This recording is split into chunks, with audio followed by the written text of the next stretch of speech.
Welcome along, it's another West London VR preview of our races, the real life previews that we provide to show you what the real life places that these roads and routes and races are built upon actually look like. Obviously you get stock scenery when you race them on our online platforms, but this is the real life Ruislip, a very residential area, as you will probably conclude after you watch the rest of this. Now, this particular course has been deliberately designed with this sort of thing in mind. Yes, lots and lots of 90-degree bends. This was dreamt up when Wahoo RGT joined Cade in providing steering on online racing, and we thought, well, hang on a minute, if you can have extra skills in it, let's make use of them, let's challenge people. And this race in particular is built around lots and lots of 90-degree bends, just to make it a little bit more interesting from that perspective. Going around that one again, you'll see there's a bit of an incline here. There is something of a very, very small hill in this vicinity, of which we just have to do that. So that's, if you remember, that's after the second turn. There's that slight little ramp, not very much. Then you're on here, and it will sort of be very, very gently downhill for quite a lot of it, except that instead of going downhill all the way to South Ruislip and Victoria Road, which we'll talk about more later, there are, of course, lots of these gratuitous little turns to do lots of squares and oblongs, just to bring in more and more 90-degree turns to make the race more interesting. As I say, this was dreamt up when two platforms were putting on steering, and we thought, well, if it's going to be there, let's use it in a race. So, in Wahoo RGT, as things stand at the moment, the way it is, the main advantage you're going to get if you do good cornering is that you will steal a little bit of time by getting on the inside track. That's probably about it. As I say, these things will evolve over the years, and so therefore you won't necessarily, by the time you're watching this, if it's a couple of years after I made it, then you might find that the rules and the way it works is slightly different. On Cade Sport, which is the other platform we currently use, you've got the option to switch steering on or off. If you've got it on, you have the potential to go around corners faster, but risk crashing. If you have it off, less likely to crash, but it does restrict your speed a little bit. So there's a trade-off there.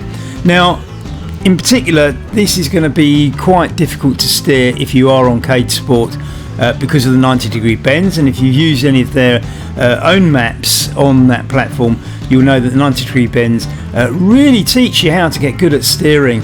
And I would say this course is one that you might well want to have a little bit of practice on before you do it, if you're using it on Cade Sport. Wahoo RGT users, less requirement really to practice the course, but be aware, because it is amazing 90-degree bends, and it will change the speed you're riding at, and you will get advantages if you can steer on the inside of these 90-degree bends.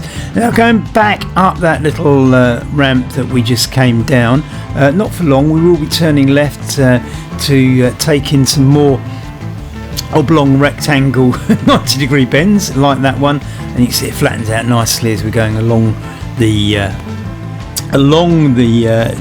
height of the hill rather than up or down it.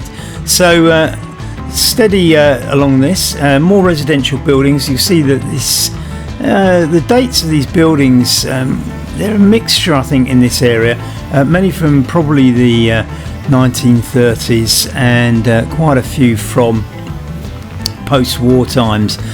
Soth Ruislip, I think, particularly developed around, probably after the war, the central line being extended out here. So it's very much a commuter area where people will live and commute into London, served by quite a few train lines. As I say, the Metropolitan line further north, with more 1930s houses, more modern houses down here, mixed in, and that's really due to the extension of the central line out to Ruislip back in the day. So this course is predominantly set in residential areas, as you're seeing, lots and lots of houses that don't look a lot different to each other, some more modern than others, but that has Ruislip sort of evolved, firstly in the 1930s, and secondly South Ruislip after the Second World War. So lots of these junctions. Slight variation here. This isn't quite a 90-degree bend because this little triangle allows us to shave those angles a little bit. So instead of 90 degrees, you might be doing about 70 there. So no real hassle with the steering on that little section, but it's back to straight lines and 90-degree bends for most of the rest of the ride. Going along on a flat piece here, we will eventually turn right and start heading south a little bit again, as you'll see coming up here. As I say, this mainly heads south with lots and lots of deviations around these little blocks in the first half of the race. Eventually we will surface out on the perimeter road at the bottom, which is Victoria Road. If you know the area, you'll probably know it. It's absolutely littered with retail outlets, so people come from around the way to do their shopping there, and we will see that shortly. A couple of twists and turns built in just before we do that though. Once we get on Victoria Road though, we will head eastwards shortly, hit the roundabout there, and then there'll be a long drag almost to the finishing line, not quite, but there'll be a long drag, and it's very slightly uphill. So the last third, or maybe the quarter of the last quarter of the race, will be slightly uphill, and nothing too testing, I would suggest, but nevertheless slightly uphill. And at the end, you'll turn left and hit the straight, and you'll come out on that road where we started, with or without that bend as the finishing line. That bend should be the finishing line, but it might be slightly inaccurate.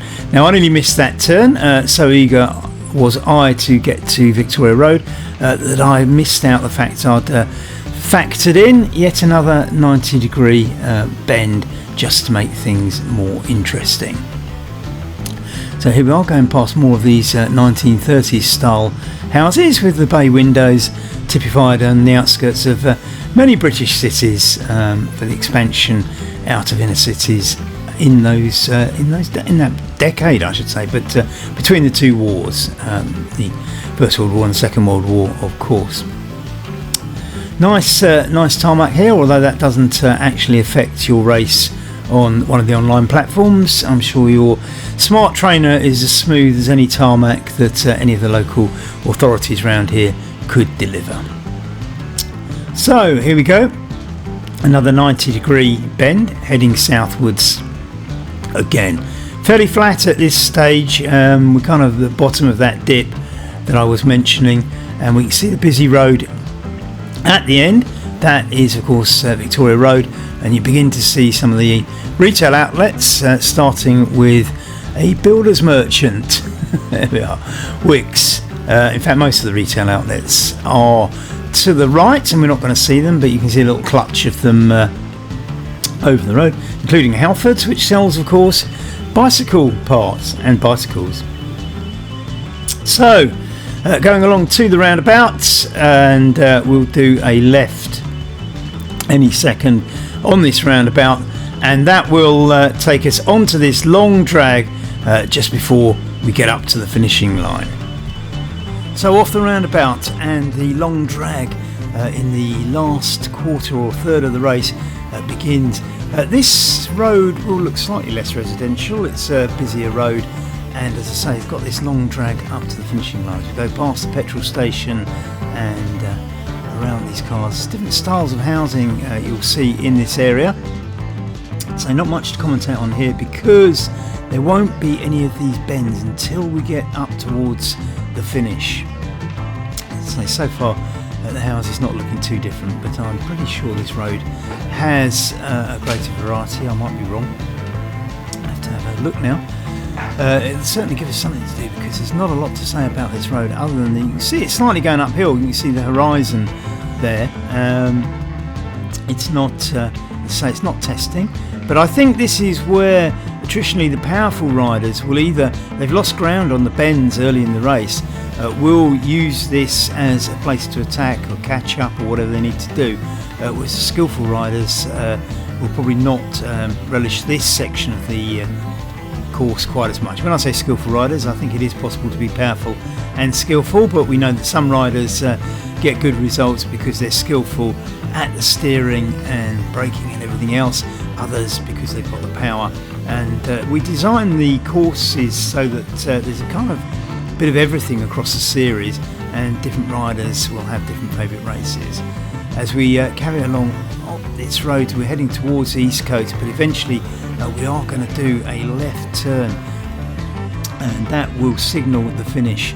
I say the finishing straight, but like I say, the finish is on that corner, and quite how the road is made when you race on it, it may or may not just have a little twist at the end on that corner. I wouldn't worry about it too much though, because if you do go around that corner too fast, it won't particularly matter on the last lap, because you'll be the finish. So if you crash after the finishing line, you'll be absolutely fine. So here we've just hit the peak of that climb. There is a small downhill. It's not very steep again, but there is a little bit of a downhill just before we get to that left turn, that all important left turn, which will signal the race to the finish. It's coming up soon by the pub as we turn left now, swinging round. Now this is the road we started on, and as I say, the finishing line will be on that corner. Whether or not the race, the way it's been created, will slightly twist you around that corner or not, I'm not sure. Wouldn't worry about it too much. You're in the sprint finish now, so you have to work hard. A flat finish, so it shouldn't be too difficult in terms of getting power up, and I think it'd be every rider for themselves as we hurtle towards that finishing line, which you'll recognise at any minute now, because it is where, of course, we started. And it's coming up very, very soon now. The parade of shops on the right, but we'll be turning left, and you can see them coming up now. You can see that building on the left now where we started. So that, and around here will be the finishing line. Either a little twist over that line to about here, or just before the corner. Either way, don't worry about the steering around that corner, because that will not matter if you crash on the last lap. Have fun, enjoy the race. It's all about the steering on this one.